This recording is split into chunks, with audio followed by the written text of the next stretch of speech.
Hey guys, before I start today's video, I'm just going to give a quick plug to my Discord server. A lot of you are familiar with my Discord server, but I know a lot of you also aren't. Well, the name of my server is called the No Censorship server, and that's for a reason because we do not censor on my server. We do not censor offensive or harassing behavior, anything like that. We do not censor people at all. The only time we censor people is if they post something, obviously illegal or something of that nature. But for the most part, we do not ban people or do anything like that. We don't believe in that. We don't have big egos like most people and their Discord servers that have like 20,000 admins and they like to ban people and it's a whole and if you're an enemy of one of the admins, if one of the admins doesn't like you, you're pretty much fucked because they'll ban you with no reason. Well, my server's not like that, so if you're tired of getting banned from servers for bullshit reasons, this is the server to go to. We have gaming discussions, politics, PC versus console also. We have a whole bunch of things. And in case you don't believe me that it's really a no censorship server, one of the most prominent members of my server is Sierra Air. I know a lot of you guys are familiar with him. He's the guy that got Rags banned from Twitter, and he's the guy that got the 1316 killer terminated from YouTube. So this guy is just, I don't know how to describe him, but he's just like one of the most infamous trolls in the entire gaming community. He's that guy that has Adolf Hitler as his profile picture, and he has like swastikas all over the place. So in case you don't believe me that I don't censor people, yeah, I didn't censor that guy. So don't be worried about being censored if you're even worse or not even as bad as him. So if you're tired of being censored from other Discord servers, you're just looking for an interesting gaming discussion with people, or if you want to confront the man himself that got Rags banned from Twitter, check out the link in the description. Join my Discord server. Anyway, let's get on with the video. So last time I speculated on the 9th generation of consoles, a lot of you were very interested in it, and that video actually did very well. So I'm going to do a little bit of a follow-up here and speculate who is going to win the next generation of consoles. Now, obviously, I don't know for sure yet because there's been no announcements, no details, no leaks, nothing about the PlayStation 5 and the next generation Xbox console. We have absolutely no information yet, but I think E3 2019 is when we are going to first get those details. But for now, all we can do is speculate. Now, it seems very clear that Sony will be the victor of this generation. There's no way that Microsoft is able to ever be able to catch up to the PlayStation success. I don't even think they sold half the amount of Xbox Ones as Sony has sold PlayStation 4s.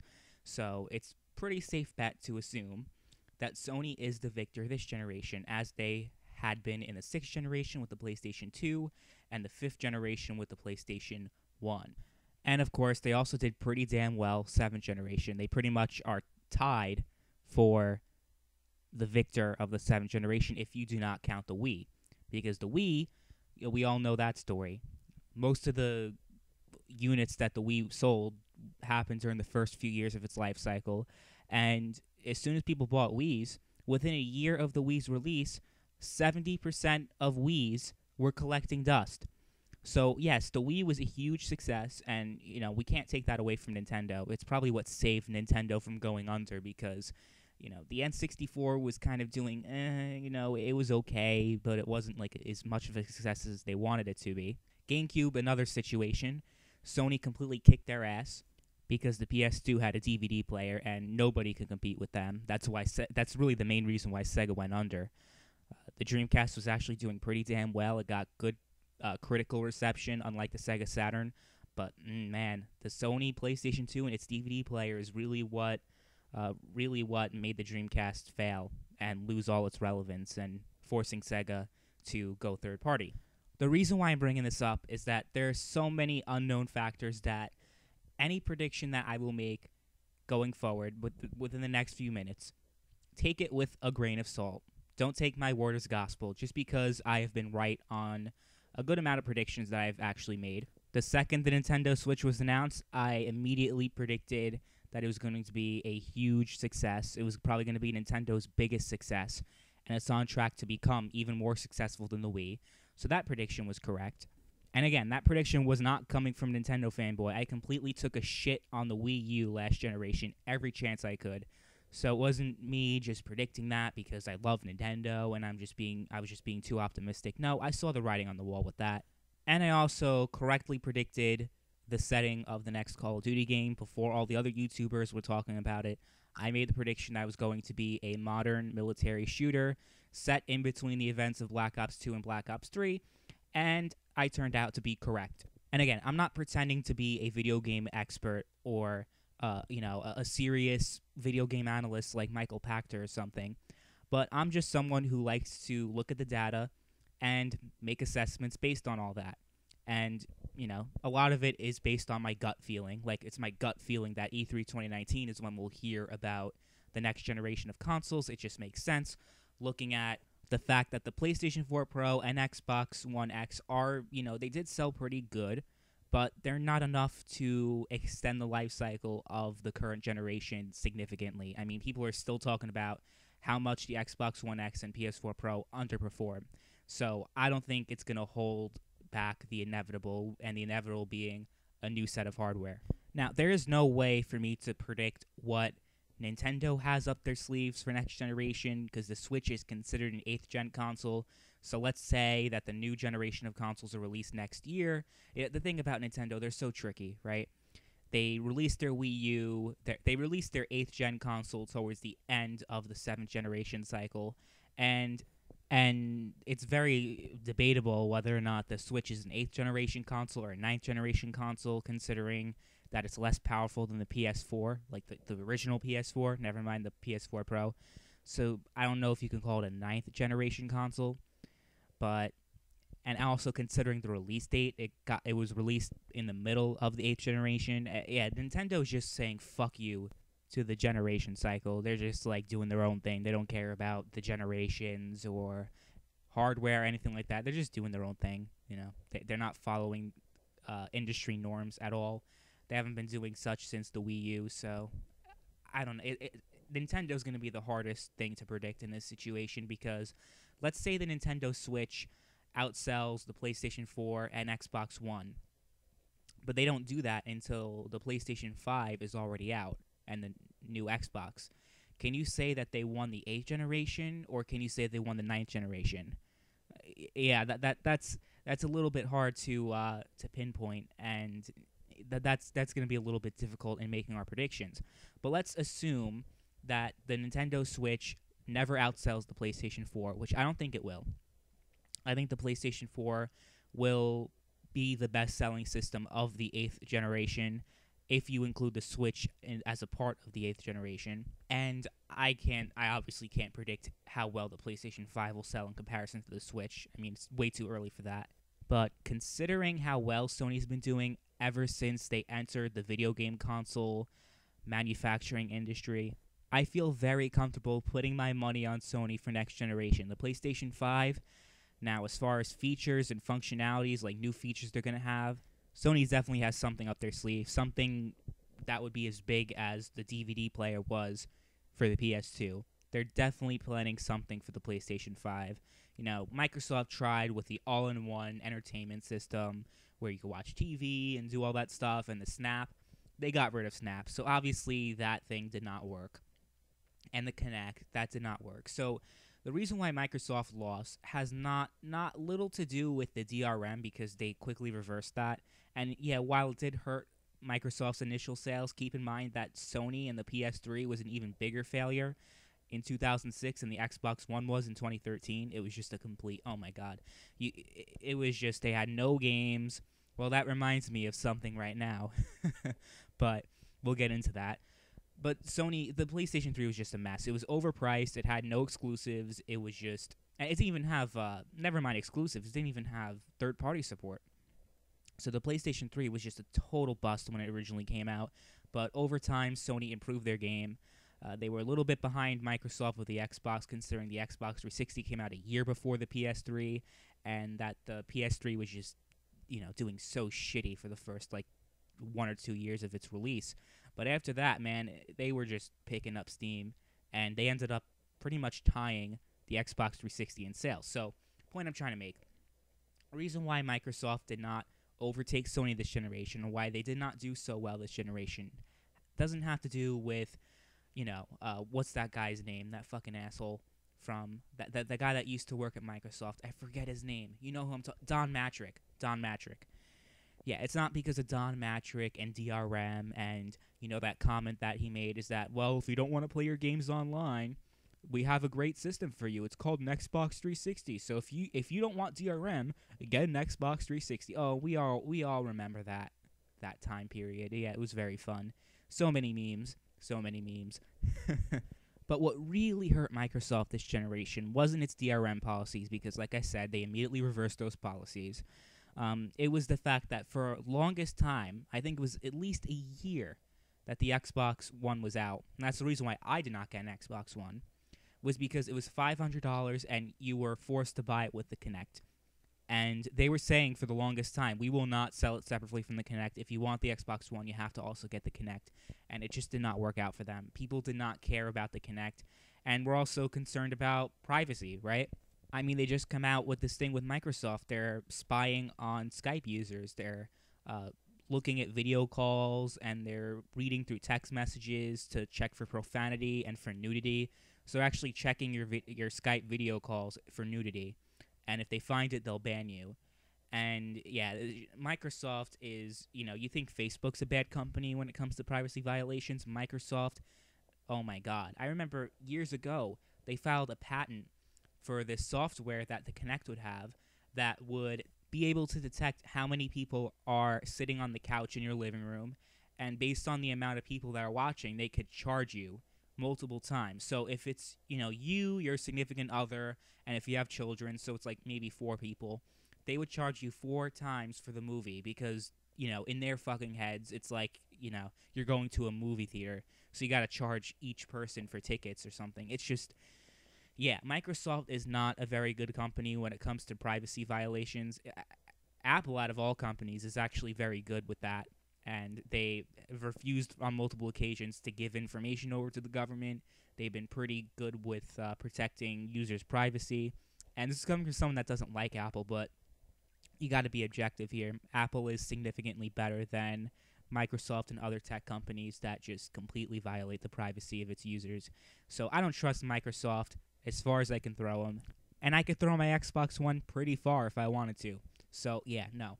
I don't trust Microsoft with their shenanigans, and a lot of other people agreed with me. And the whole idea that you had to have the Kinect, and the Kinect was always on 24/7, you cannot disconnect it. Yeah, that was another thing that really hurt their sales. Besides the price difference, obviously the Xbox One was $100 more, so that hurt them. But it was also, a lot of people were concerned with privacy.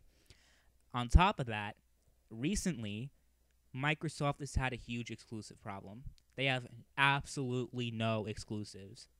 And also releasing their games, their exclusives, quote-unquote, on PC, those do not count as exclusives, because exclusives means it's only on this platform. I don't want to hear, this is console exclusive, or this is timed exclusive.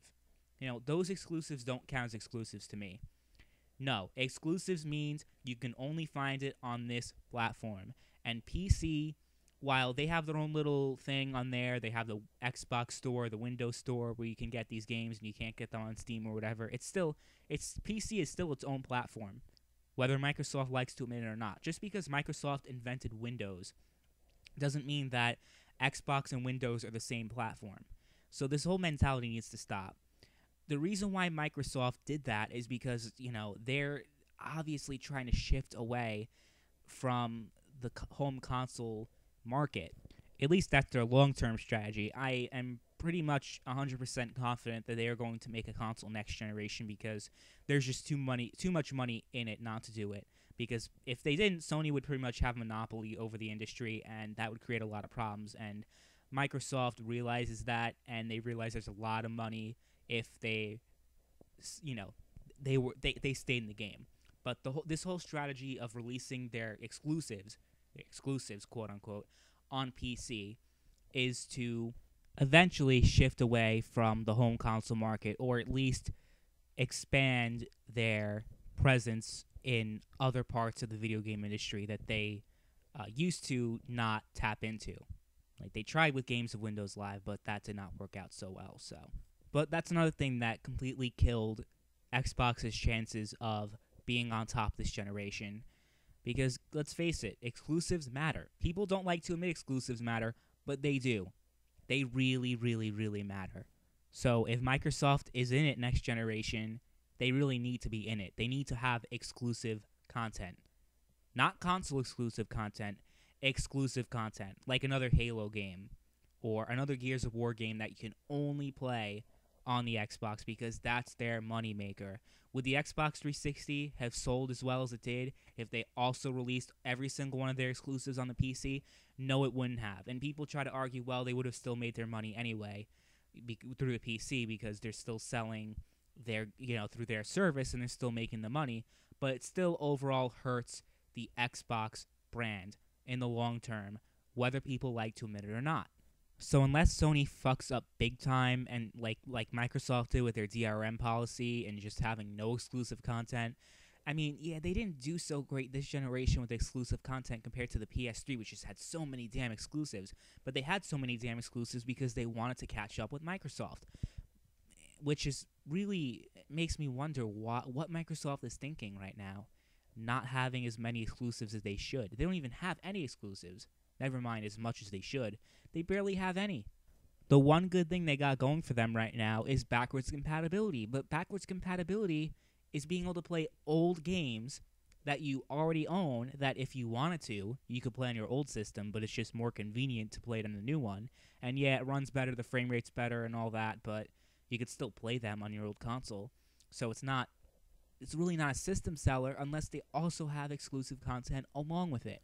So if Microsoft is competitive with price to Sony, like the two systems released pretty similar price, not enough to make a significant impact on sales, $50 difference fine, but $100 and up, they're going to be fucked. And that goes for Sony too if they release their, because that's what killed the PlayStation 3 at first, really, $600. Get out of here. But overall, Sony has been killing it for the past few years. I mean, they've been doing so well with the PlayStation 4. And Microsoft has a lot of issues to work out. That's why I'm going to go with Sony. And I know Nintendo is kind of the odd man out in this situation. And, they can end up outselling the PlayStation 5. But I still think Sony is going to overtake them in the long run. Because before I close this off, here's something that is going to happen. I'm going to tell you what's going to happen with the Switch. As soon as the PlayStation 5 comes out, which will be probably about 2.5 years after the Switch is released, late 2019, 2020 the absolute latest.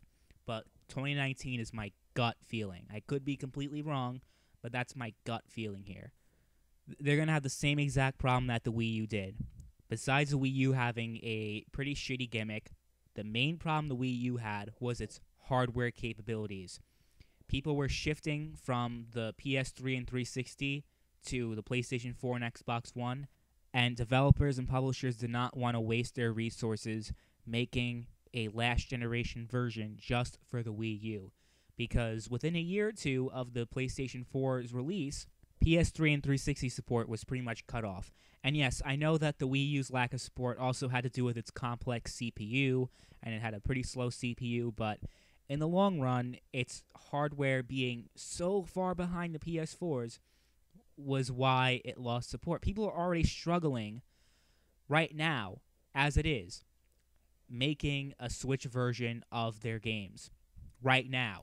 So I guarantee you when the next generation of consoles come out, the Nintendo Switch's skyrocketing sales are going to plunder.